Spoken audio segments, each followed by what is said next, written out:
It's a very sensual experience, isn't it? Right? So yeah, it's a lot of powerful stuff you can do with this, right? There almost comes a point when you're talking people where the talking almost becomes invasive, where you just want them to shut the fuck up, right? And that's okay.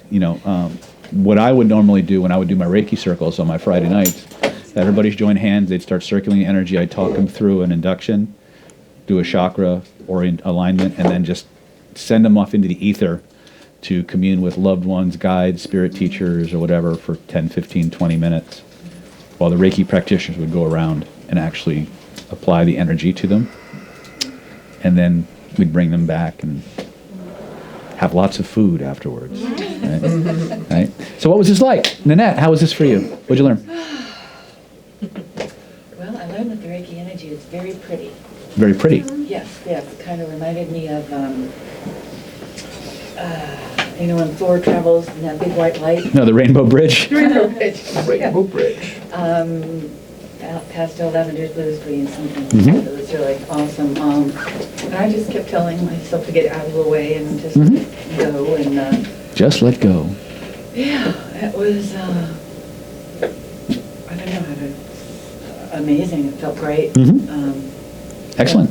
Yeah. That's all we need. Right. Veronica. Same here. I was so tranced and relaxed, and I could definitely feel the difference, like that. It's a different energy, right? Yes, a different energy, the smooth, like center. Reiki is a very serene, blissful, maternal, comforting, but sensual energy to it. It has a very different frequency, very different feel, right? Katie. Yeah, it did have a different feel. I'm glad you said the part about not sending it Mm-hmm. and just letting it fill you up. Mm-hmm. Because I caught myself a couple times sending it. Mm-hmm. Because that's what I probably used to do, I suppose. But when I let it fill me up, I was like, oh yeah. Oh this is shit, good. yeah. And this is when I was back in the 90s, when I was living in Florida, Reiki was the only energy healing system that was allowed to be taught in the Kabbalah Center. Well, Okay, that's a synagogue. Okay, it was the only, because the mechanics of Reiki are identical to Kabbalistic energy work.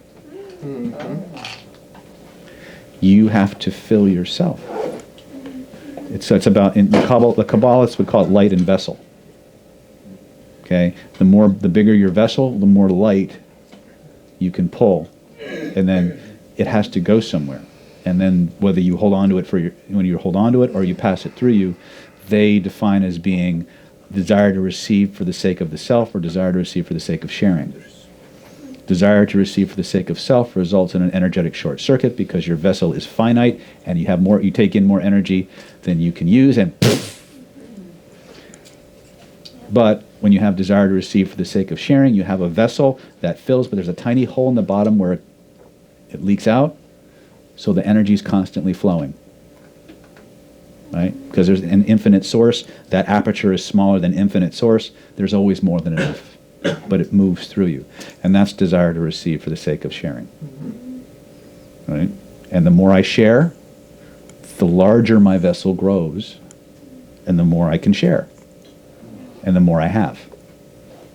But the minute I just hold on to it, I block the flow. My vessel is full. So either the energy has to stop flowing, or the vessel has to break. Right? So, it's all, yes. there's that interesting metaphor that Wayne Dyer wrote about in his book. He says, it's like if you have full cup, can you pour more in it? And the answer is yes. It's just that you have to pour out first. That's how it. Yep. Right. It's the old Zen cone with the teacup and the old Zen master, and you have to empty your cup. Right. Bruce Lee had a smart ass answer. What do you say? For the only use for the cup is for its fullness. Because Bruce was funny that way. Right. He's not a stupid man, but kind of an in-your-face kind of guy. Right. But my point is that there's an interconnectedness and a complementarity and there's an order to it, believe it or not. Even though it seems like completely random and a mishmash of this and that and the other thing, At the higher levels, there's a connection, there's a system in place, connected by a series of natural principles or universal principles or laws. The principles create the laws. So the higher the higher we become, the more identified, i.e. in rapport, we become with those vibrational fundamental principles of the universe, the more we become like them. The more our vessel can start to flow that energy through us, and we become more like the energies we channel. Mm-hmm. So that, in a nutshell, is the process of spiritual growth and empowerment. Get rapport with the thing you want to be most like. Right? You've heard me say it in little offhand remarks here and there in various trainings.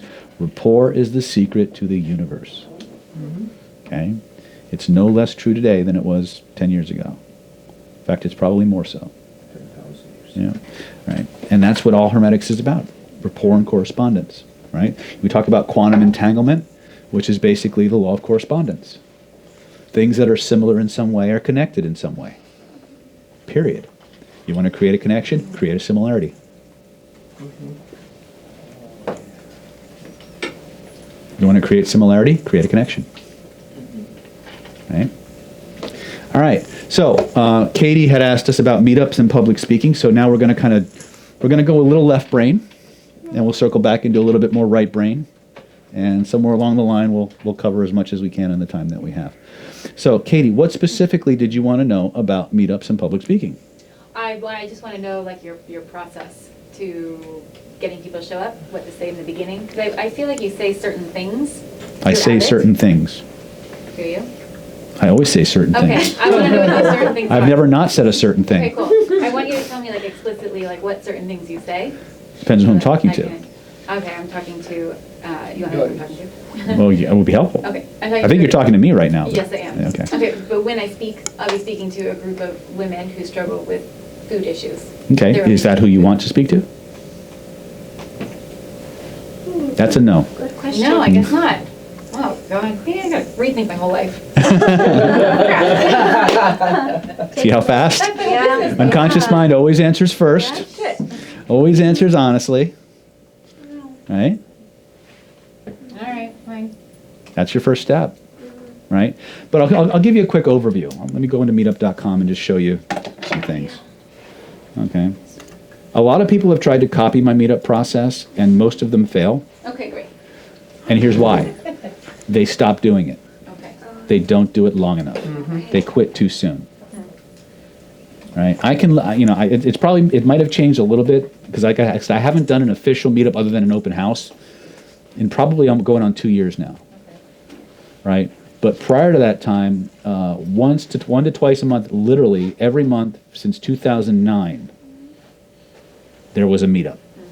And I know, and I can look at somebody's meetup and know within 3 months or less how soon they're going to go, or how soon it's going to disappear, because they all make the same mistakes.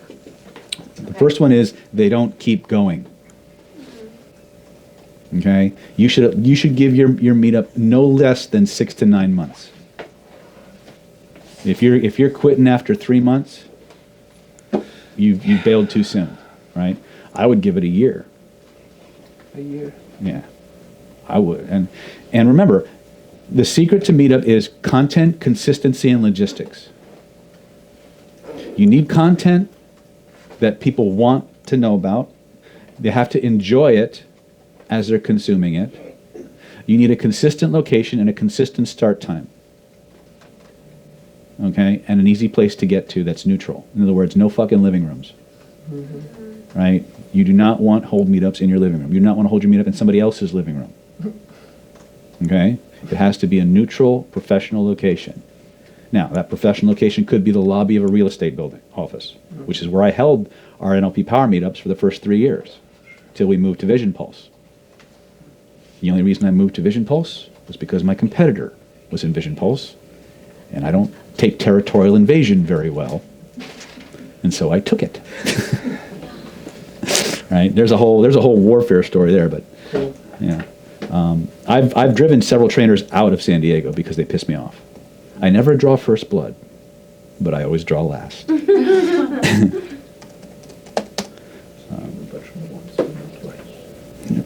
So let me log in here. And by the way, I own the Meetup space still, not just for NLP, but for hypnosis, for self-defense, for systema, for eskrima, for pressure point work, and for small circle. I own martial arts space, period. When I want to do a meetup, I'll get 30 people to show up like that. Okay? I have had and still do have some of the largest, most well-attended, highest-rated meetups, period. So the meetup interfaces have changed a bit, so you may have to modify my approaches based on the new interfaces. But by and large, if you follow the direct response principles that I'm going to share with you, you're going to be off to a good start. Okay? Nlppower. And by the way, I also own the meetup space for energy healing. Yeah. Okay? 493 members. And an average attendee 28, 11, 2. See? Consistency is important. Because sometimes you'll be doing a great meetup for 2 people. You and your cameraman. Yeah. Right? So one of the things you can count on right off the bat is, regardless of your meetup, about 1/3 of the people who sign up show up. So if you get 12 people, you're getting 4. Right? Now we break that average. We average about 2/3 to 75% of the people who sign up for our events show up. And we kind of found that out the hard way, because we would often be like standing room only for an event and things like that. How many of you came to find out about me through Meetup? Just a show of hands real quick. Or just YouTube? YouTube. So, in other words, you did find me through Meetup. Okay. Because pretty much without fail, every single YouTube video from the dawn of time was a Meetup. Yeah. They were all Meetups, almost every single one. Okay? So, Meetup is a perfect way to create content that is multi-purpose and serves you.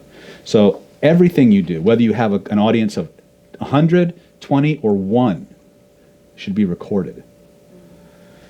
Yeah, Okay? of course. So let's go to Nlppower, just because it's got the largest. So the first thing you need to understand is, who are you talking to? What do you want to get out of your meetup? One of the biggest mistakes people make when they use meetup.com is they use Meetup as a way to try and get clients. They use Meetup as a way to build a business. That's the wrong attitude. Meetup is about cheap people looking for free stuff who want to have a good time. Okay? And if you don't factor that in, you're gonna be very frustrated. But if you understand that going in, they're all looking for free stuff, they're all looking for a good time, they all expect a catch. And they're all expecting a sales pitch. So you have to go off code.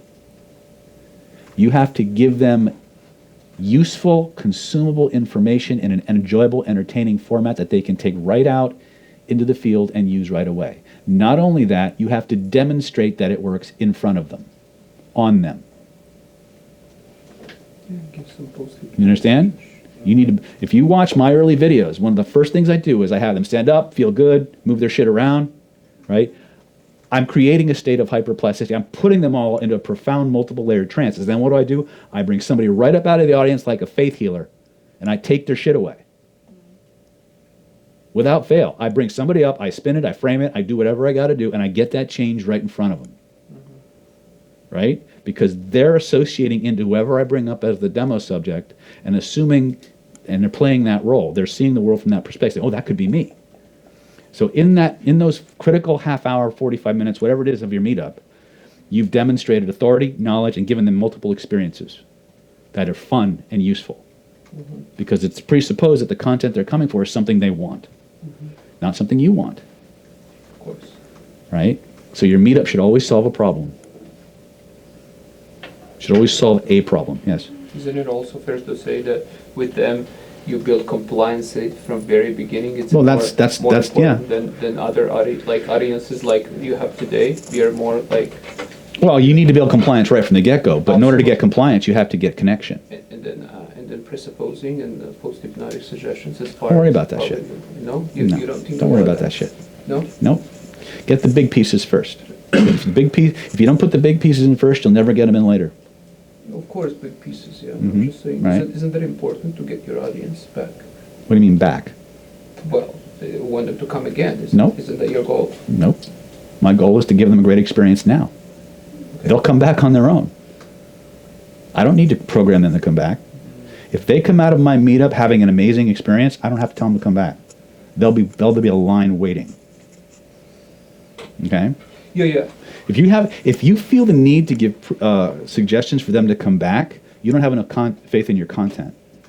Yeah, but remember how you said in Vegas, when you were doing the 2 hours, they only gave you 2 hours, and then you said, well, if you want to come for more, this is where you can find it. Yeah, And then you always get permission from the start to make an offer. So- You pre-frame it. What you say is, if this is the scope, and we'll talk about this in CPI 4, if this is the scope of everything there is to learn, we have time for this. So my commitment to you as a teacher is I'm going to give you as much as I can in the time that we have, and I'm going to point you in the direction of where to go for more if that's what you want to do. Is that fair? The minute they say yes, you've just been given permission to make an offer. They know it's coming. They've given permission to present it. There's no more selling. It's just presenting. Right? But you don't have to suggest for them to come back. Because if your content is strong enough, if the experience you've delivered is strong enough, they will beat a path to your door. Right? And embedded commands and things like that work if the internal environment is already primed and predisposed to taking that action. If you give suggestions for people to drink Coca-Cola and they're not thirsty, they'll never drink Coca-Cola. But if you prime people to drink Coca-Cola and they suddenly get thirsty, they are far more likely to drink Coca-Cola. That's how priming works. The way you get somebody excited to come back is you make the experience they're having now amazing. Think about the most amazing date you've ever had. Amazing first date you've ever had. How excited were you about the second date? Right? Did you have to be convinced to go on the second date? That's all it is. It's seduction on a macro scale. Make the experience so amazing, so fulfilling, so useful that they can't wait to come back. And then if you want to add in suggestions and presuppositions of returning and doing other things, you can do that. But if your content isn't strong enough, it won't matter. Of course. And your content has to speak to them, to what their wants and needs and desires are. And that sometimes goes into, you have to do some research. You have to step into their shoes and live life through in their skin. And describe to yourself what's the pain, what's the solution, how do they talk about it, how do they think about it, and use that kind of language to get their attention. Because you as a meetup presenter don't want to talk to everybody. You want to speak only to the people who most need and want your message, product, or service. If you try to talk to everyone, you'll talk to no one. Okay? So just in case you were wondering, second largest meetup in the world. There's only one bigger than ours, and it's in Australia. And I haven't done a meetup since 2017. And when I did the meetup in 2017, we had 1,400 people. Why not? What do you mean, why not? I'm busy. Yeah. I don't have time. Ask him. He'll tell you. I'm all over the frickin' world. Right? I had to stop doing meetups because we were generating so much business we couldn't say. We had a waiting list 4 months long. And I was seeing clients 5 days a week. You understand? Plus I'm teaching and I'm doing all these things. I was a fucking raisin, dude. So I decided to take a break and went to my doctorate program. How smart am I? Right? Out of the frying pan into the fire. But my point is that, and a lot of these people signed up from YouTube. Because that's all that's out there now. Yeah. Right? They go and they find me on meetup.com. Now here's the secret about Meetup that people don't understand. You guys know what an authority site is? Mm-hmm. What's an authority site? Not a clue? Okay, in internet marketing, in search engine marketing, there are things known as authority sites. These are sites that have so much traffic, so much interaction on a topic or a group of topics that Google looks at them first as go-to sites for specific relevant information. We call those authority sites. Facebook is an authority site. YouTube would be technically an authority site. Alexa, right? Wikipedia, right? If whenever you type something into a search bar, those are always the first 5 or 6 places that come up is Wikipedia this or image, right? Authority sites. One of the hidden authority sites is Meetup. Anything you place on meetup.com goes right to the top of the Google search bar. Still? Usually, if it's unique. If it has a lot of traffic to it, it stays there. Do you pay a fee? For Meetup, for organizers, I think the fee is like $80 or $90 every 6 months. So yeah, do the math. And I'm going to give you some math in a minute, just so you. But I want you to understand that Meetup itself is simultaneously a short-term and long-term solution if you structure it right. First thing has to be content. You've got to know what content you want to deliver, and before you can do content, you got to know who you want to talk to. You got to know who your audience is and what problems they have, right? And this is especially true for NLP people and hypnotists. Because the vast majority of hypnotists out there, the vast majority of neurolinguistic programmers out there, put out Meetup topics that cater to neurolinguistic programmers and hypnotists. And so the only people that show up are neurolinguistic programmers and hypnotists. They're not looking to become a client. They're looking for free information that they can steal without having to pay for it, right? So if you look, and I've made this mistake, and it's not a mistake if you're looking for people to practice with. If you're looking for people to develop your skills with, not a mistake. But if you're looking for people who could potentially turn into clients, that's not a good topic. All right. So if you go to events, and I'll try and skim through this as quickly as I can. What the heck? Passed. There's a lot of them, in case you haven't noticed.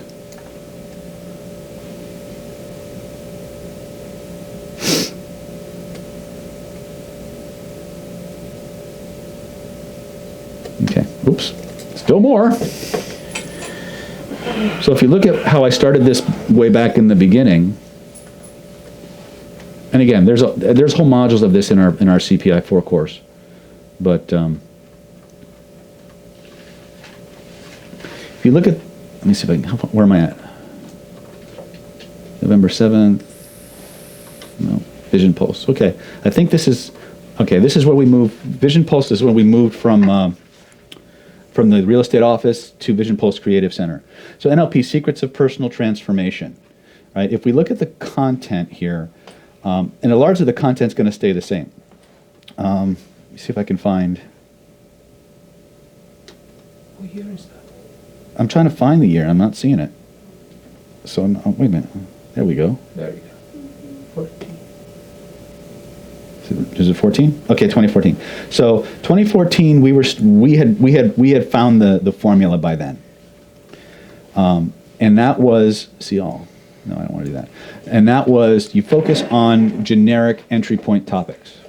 Like if you go to I don't know why I can't pull it up here. Maybe there's some kind of filter going on or something. But if you go to the early events like 2013, 2012, 2011, you're going to see things like proxemic influence and persuasion, conversational hypnosis made easy, or conversational hypnosis for fun and profit, anchors in action, hypnotic hot buttons. You may have heard these. You may remember these from my catalog, which are old videos. But if you notice the topics, they're all NLP hypnosis related, right? So you're going to get a very specific clientele, people who are educated to some degree in that discipline, and those are the people who showed up. And so it's very hard to sell those people into becoming clients, right? And for every meetup that you have, there's going to be 3 categories of client that you're dealing with, or potential client or customer that you're dealing with. The biggest crowd is going to be the DIY crowd. They're the people who just want to fix their own shit or solve their own problems, right? They're going to have the greatest numbers, lowest price point. Okay. Then there's going to be the mid-level clients. Mid-level clients are the fix-it-for-me shit. And these are the people who want your help to fix their shit. Smaller demographic, higher price point. And then there's the people who want to go around fixing other people's shit. Right? We call you a special kind of stupid. Right? Smallest demographic, highest price point. That's why coaching programs, learning how to be a public speaker, all have the biggest ticket. Smaller amount of people want to do it. Right? So you want to create content that allows people to enter your funnel at any of those levels. But for the most of you, it's going to be a grassroots thing. You're going to be working with the first two. People who want to fix their own shit, most of whom will never become buyers. And that's okay. Because amongst that DIY crowd, you give them something that solves a problem, they're going to use it, they're going to solve a problem, and they're going to have another problem. Guess who they'll think of to solve that problem? Eventually, they're going to hit a problem that they can't fix. Guess who they're going to reach out to? So it's long term, right? But also within the context of your meetup, there's a point where you can make an offer and give them a free gift of a consultation. And our consultation script is very, very simple. We offer all prospective students a free 30-minute consultation to determine if your case is a fit for our methods. After you pass our screening, we'll discuss strategies and tactics for helping you get your situation resolved in the shortest amount of time possible. If we can help you, we'll tell you. If we can't help you, we'll tell you that too and point you in the direction you need to go that most fits your needs. When you're ready to schedule your free 30-minute consultation, go see Linda. We have like 12 slots left. Linda, how many slots do you have left? 12? 9? Oh, sorry, 9 slots left. Go back and see Linda at the back of the room and she'll get you scheduled. Okay? They fill up fast. We usually charge $375 just to walk in the door. So we're giving it's a free gift from me to you for coming out and sitting through our presentation and going through this process. If you feel like this is a fit for you, go see Linda before all the slots are gone. And then when we come back from our break, we'll go into the XYZ. So I'll either present the offer at the break, because a lot of people will slip out during your break. Right? So you give them something to come back for. So you always save a juicy morsel for after the break so the vast majority of people come back, and then you make the offer again. Right? But it's always a gift that you're giving. And you have to assign a value to it. Right? And if you've done your job properly and you've given them value and they've had an experience, a certain number of people will fill in and opt in and raise their hand for those slots. Once you have them, you must confirm their appointment within 36 to no more than 72 hours. I say 36 because the leads are going to get colder. They're going to have time to think about it. Life is going to happen. So you need to get them in and scheduled and confirmed within 36 hours. It wasn't uncommon for me to collect a whole bunch of names, drive home as fast as I can and email them immediately and have them click the links, right? Back when I was a one-man show. And that worked very well, right? I built a whole business as largely a 1.5-man show, right? So if you look at 2014 forward, you're going to see the same topics repeating. Personal transformation, mental training secrets, renegade romance, personal transformation, deception detection, flirting for fun and profit, personal transformation, learn NLP for free. This was one of the more specialized ones. We have a lot of people. We have a large internet marketing community here in San Diego, so copywriting was a big draw. Change your luck, change your life. This was a very useful one. Okay, and you can see 22, 26, 40. 42, 30. So these are not small attendees, right? But if you look, you'll see after a while, the same topics keep coming up, right? These were the topics that had the largest pull. These were the topics that pulled in the most people in terms of the cattle call, that raised their hand and wanted to go further. You understand? So when you're trying to build a business, you have to think long-term slow burn. You have to you have to isolate a problem, create a content, give them an experience, and tell them where to go next. Tell them what to do next. Everything you do should have a call to action connected to it. But it shouldn't be an obvious sales pitch. Like, oh, if you join my program, I'll tell you about the XYZ. No. When you begin talking about other things, you say, in my Killer Influence course, we talk about the 7 hypnotic language patterns that cause everything you say to become an irresistible hypnotic suggestion, right? We'll teach you the 7 different ways that you can actually force somebody's internal pictures to be exactly what you say, that you can make anything you want appear to cause anything you want, that you can make anything you want mean anything you want with just 3 language patterns. This particular language pattern is from that course. We don't have time to cover all 7, but we'll cover this year. If you want more, we can talk. We have other courses where you can get that stuff. So you give them this. It's called sample platter. You're seeding. When you talk about something, and I'll tell you who's probably one of the best. I don't even know if he does this consciously. One of the best people on the planet at this is actually Master Stephen Coe from Pranic Healing. All right, when he's teaching a pranic healing class, he'll talk about in psychic self-defense we do this, in crystal healing we're going to do this. The books are back there if you need them. Right? He just seeds. He's constantly seeding throughout the entire process, referencing other works, other materials. He's a master at it. Okay. And you go and you buy because it piques your interest. He gives you a morsel that's really cool that you can use, and now you want to learn more. He doesn't tell you to go buy it. You had the experience. You went and bought it. Right? That's the difference between selling and offering. The difference between pressure and pull, or pressure. We want to create buying tension, a desire for the product, not a push to buy it. And so seeding is a very effective way to do that. But it starts by giving them something they can use right up front and telling them it's a piece of something even more powerful. Does that make sense? But you don't say, go buy this, or you don't hold them hostage, say, well, if you buy my course, I'll tell you this. They'll go reacting on you really fucking quick. Okay? So again, you'll notice after a while certain buzzwords just pull people. 39, 24, 36, 25. And again, a lot of this has to do sometimes with what's going on in and around the area. But you notice that the meetups get consistently bigger and bigger and bigger as time goes on. We hit the 50 mark. Every now and then it's not linear. So, and this is what I mean where consistency comes in. There will be days, if you stick with this long enough and you hone your content and you pay attention to the responses you're getting, where you'll have 100 people screaming to get in. Same topic, 2 months later, you'll get 4. People are fickle. There are certain days you'll find that are better for events than others. We found that here in San Diego, Monday was always the best day. Monday nights were always the best nights. Okay? And I don't know why that is. Because they already rested on the weekend. They only had to go through 1 shift of work. Yeah, they had SRUs left, right? Less sports. Yeah, right. So you have to. We found that was also very true in LA. Yeah. We would have packed houses on Mondays. Wednesdays, that many, right? Fridays, good luck, right? Because they're all doing something else, right? Unless they had no life or they were really into this stuff, right? Right. But again, so you'll notice and you can go and you can review this you can access this and you can look at all the different meetups and you'll see that the same topics keep showing up over and over and over again, right? These are the ones that pull.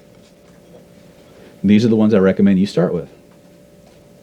You don't have to steal my copy, but you model it, model the topics, and then target the specific application within that. So if I talk about emotional detox, I can work emotional eating into that. I can work,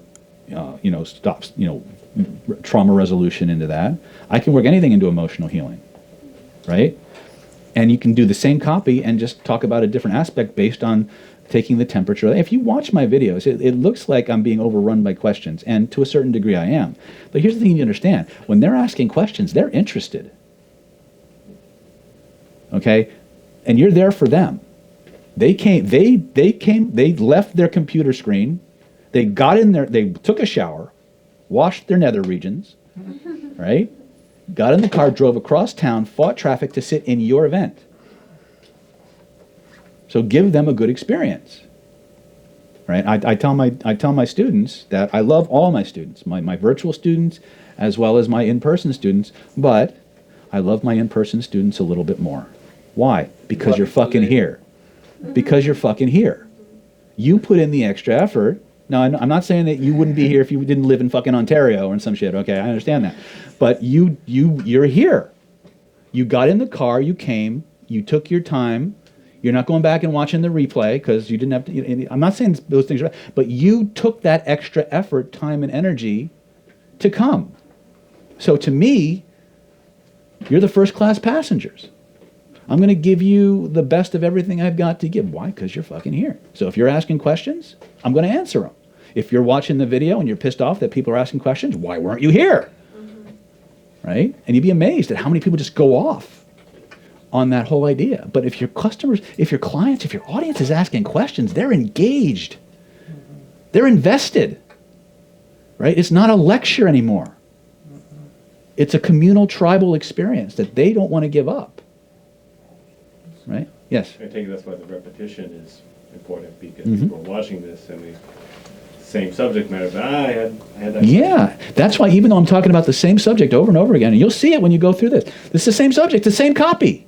Meetups are different. Because the energy, the vibe, the direction that they go. And if you watch, most of the time we cut it out, but the first half hour, 15, 20 minutes before the meetup actually starts, I'm sitting in front of the room as people filter in, and I go, what do you want to learn? What do you want to learn? What do you want to take home? I'm literally finding out where we're going. Right? I have a generic idea, and now the people in the room will tell me specifically what to hit on. Right? The bigger the groups get, the less feasible that is. So you have to start to extrapolate. Right? And that's why I fight tooth and nail to be in as intimate a setting with you as I can, so I can give you what you need. As my audiences get bigger, and you know, I'm playing to 200, 300, 400 people in a room, and it'll happen. You guys see what happens at HypnoThoughts already. You know, I had 400 people on the webinar. Actually, YouTube. I'm sorry. I did a webinar the night before, and then yesterday, after I did all my patients, I went and I just did a 90-minute YouTube live. I had 405 people in less than 20 minutes. All because I showed up. And we talked, and I answered questions, and we had a ball. Why? Because they're why I'm here. You have to create intimacy with your tribe. You can't just stand up there and be all, I'm cool. You're here to see me, I must be special. That's the feline approach to living. Right? You guys understand the difference between the feline philosophy and the dog philosophy? Okay, so you bring home a puppy, right? The puppy's all happy and jumpy, right? And you feed the puppy, and you pet the puppy, and you play with the puppy, and you do all kinds of things with the puppy, and you take care of all of its needs, and the puppy's like, wow, he hugs me, and he plays with me, and she holds me, and she feeds me. She must be God. Right? You buy a kitty, you take her home, you play with her, you cuddle her, and you groom her, and you feed her. And the cat goes, wow, she feeds me and hugs me and takes care of all my needs. I must be God. Right? I suggest following the doggy analogy is kind of give you a lot more authenticity and approachability with your audience than the feline philosophy, right? And you'll see it in the industry. You'll see people whose shit don't stink, right? Who are you to talk to me? Right? Fuck that, right? Be the other one, you know, if it's possible. And it's a battle, trust me, as your popularity, and I want all of you to be popular in your own way.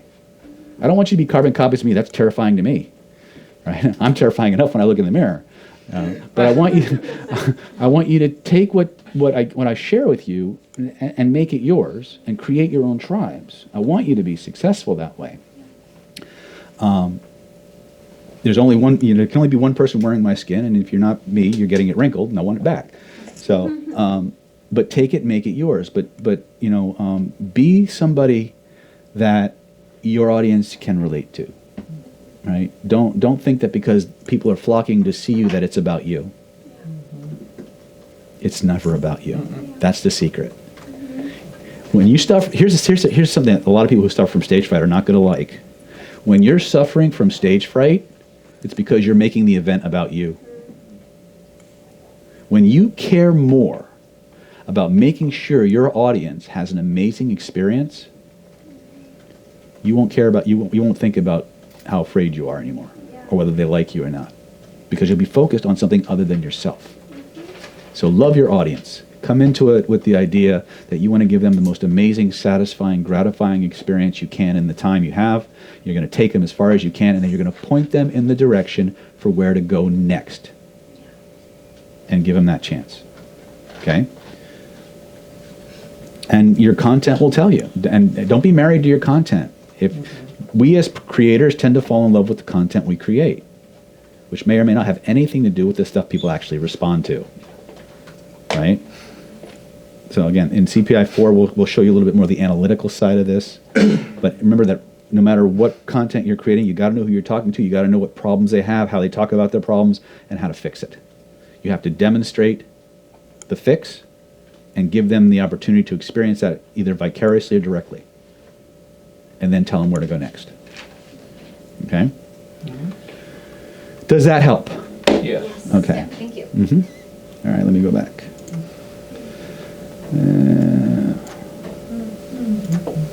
I guess we're down to erotic hypnosis. Let's do mudras for fear real quick because we can. Blue balls! Foiled again! Right? The mudra, the mudra for removing fear or for dealing with fear is called Abhaya Mudra. And this is Gyan Mudra, this is Vairagya Mudra, this is Abhaya Mudra. Right? So for most people, mudra work is you're gonna have to hold this for about 40 minutes before it starts to work. 40 minutes. Unless you know how to activate the mudras, that's what it's going to take. Now, if you're doing Abhaya Mudra and you're starting to run movies in your mind about times in your life when you were courageous, that will help accelerate the process. That will tune you into the vibration and the principle of that energy. Okay, you don't need to do that. You can just be very mindful and focus on the principle of courage, and this will engage. But the position is here. Okay, some people do it this way, but this is the one that I was taught, and this is a very powerful mudra. I've been doing this one pretty much for almost 10 years. It's very much a part of my particular yogic regimen. I do a lot of mudra yoga. To me, that's the most practical. It goes along with the ninja kujikiri and stuff that I practice. Which again, if you come to Vibrational Influence, we'll talk about those things. Some of you have experienced some of the mudra work and stuff like that. So if you're looking for the mudra that specifically eliminates fear or targets fear and makes you more outgoing, more courageous, it's Abhaya Mudra. You can Google it. How do you spell that? Abaya. Abhaya. Lots of them on YouTube. Okay? This is different than this. Metaphors. Let's talk about metaphors real quick. Veronica, Yes. what about metaphors do you want to know about?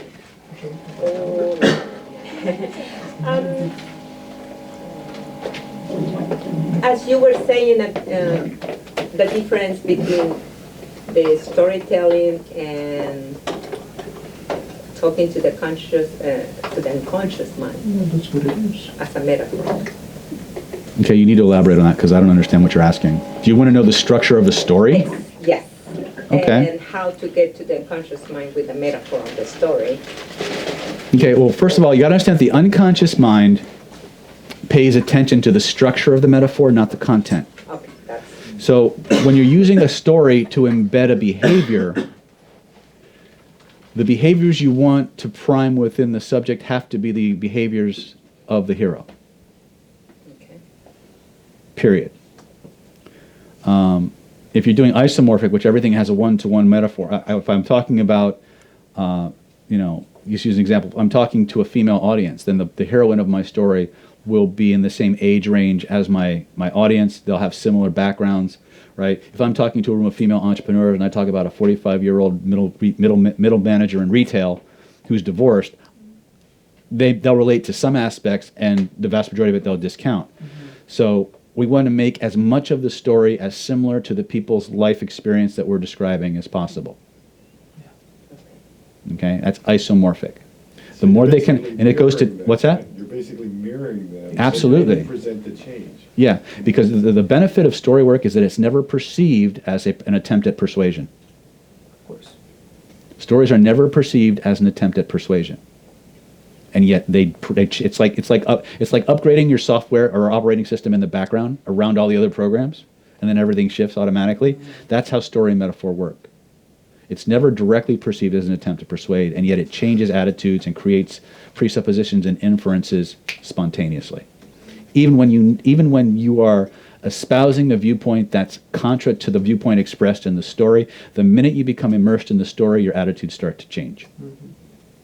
Okay? So there's two elements in a story that you have to focus on: identification and transportability.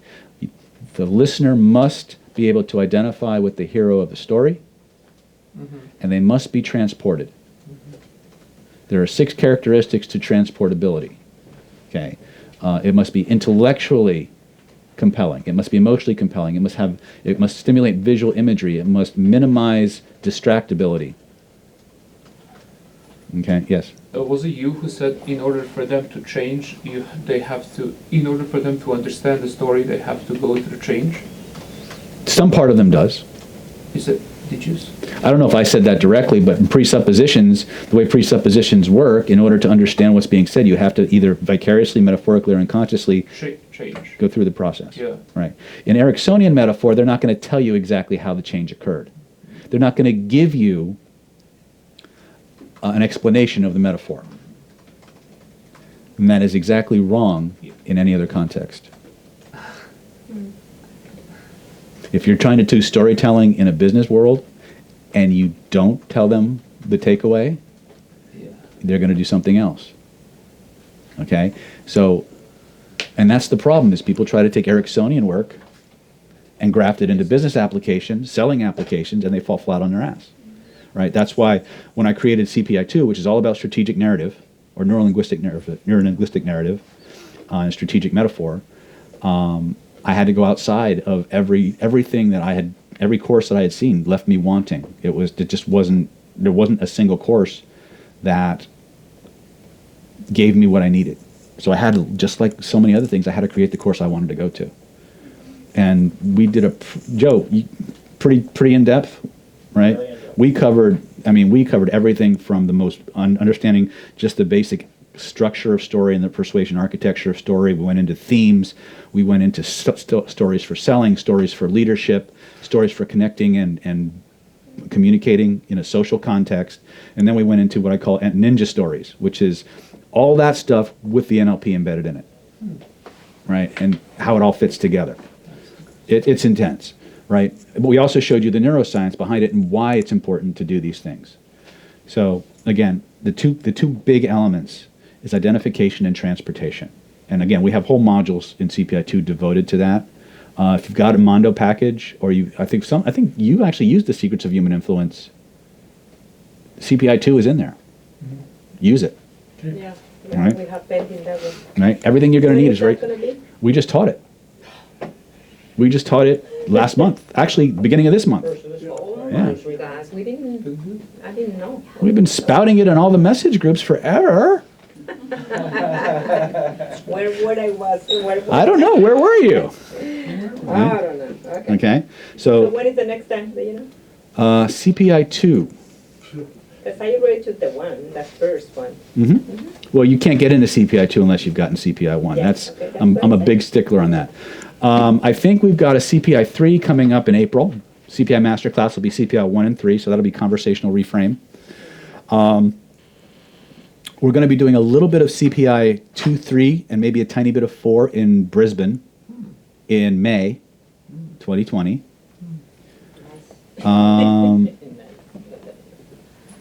I think that's it. I think that's it for CPI 2 for 2020, unless we do a special, small training or something like that.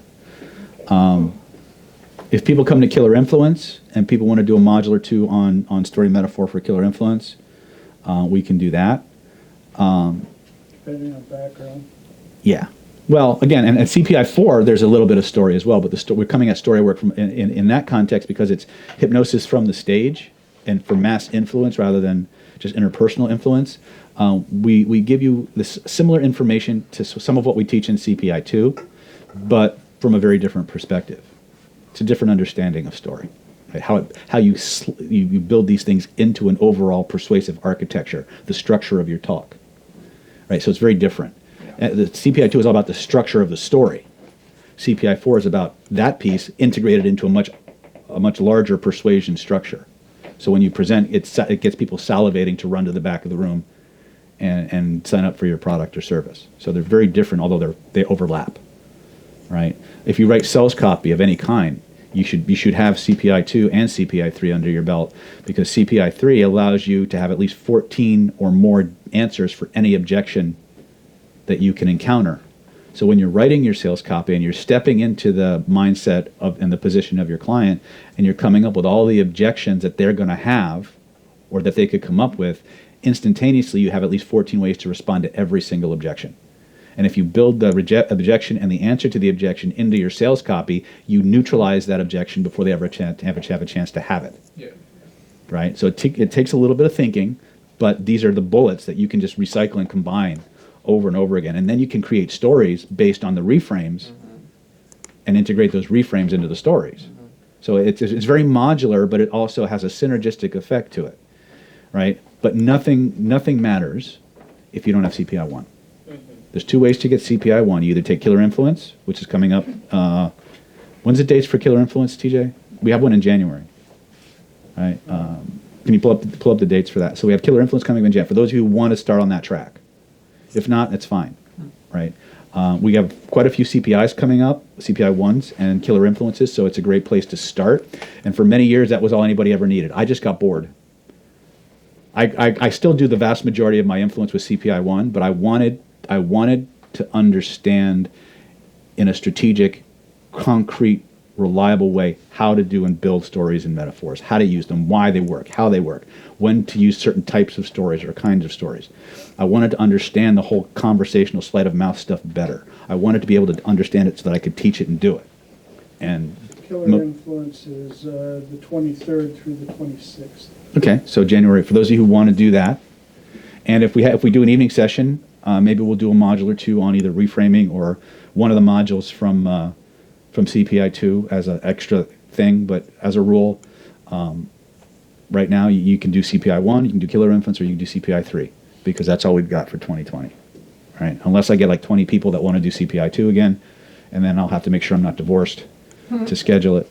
But So, David, excuse me, you said that 2 main elements is identification and transportation, but you said within transportation there are 6 elements, but I just hear 3, intellectually, emotional, and visual. What are the other 3? well, I'm glad you asked. Hold on a second. Resource file. Real quick in between that, Christine wanted a reminder, who wrote the book on the little magi with the bushiest eyebrows? Wyatt Wood Small. What? Wyatt Wood Small. I answered her question. She needs to go back and look at her comments. Okay.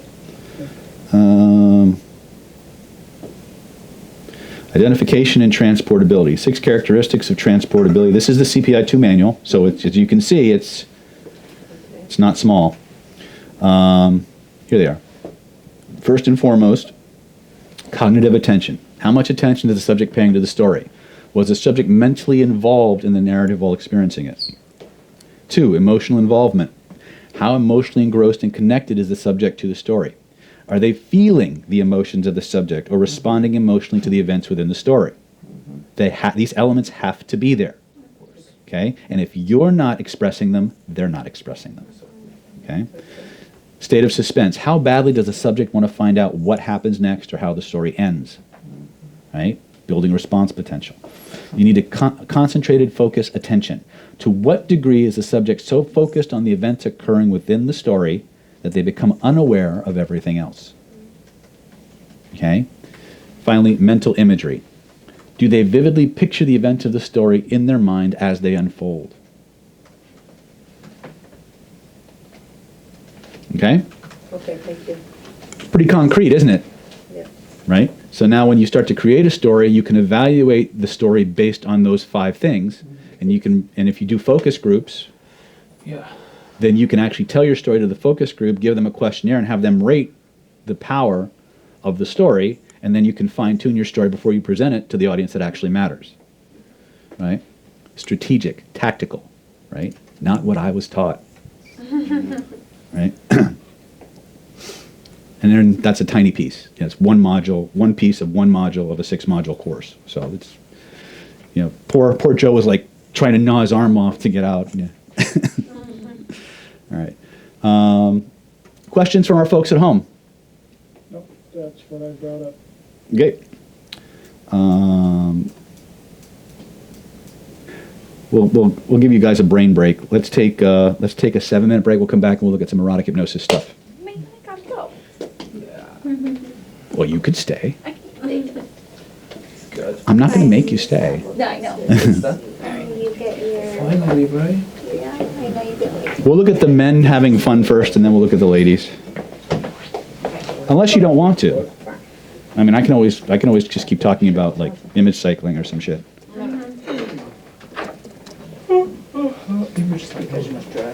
Sarah went to show. No, there's not much traffic, I just have a Wide awake. babysitter that has to leave. Wide awake. So,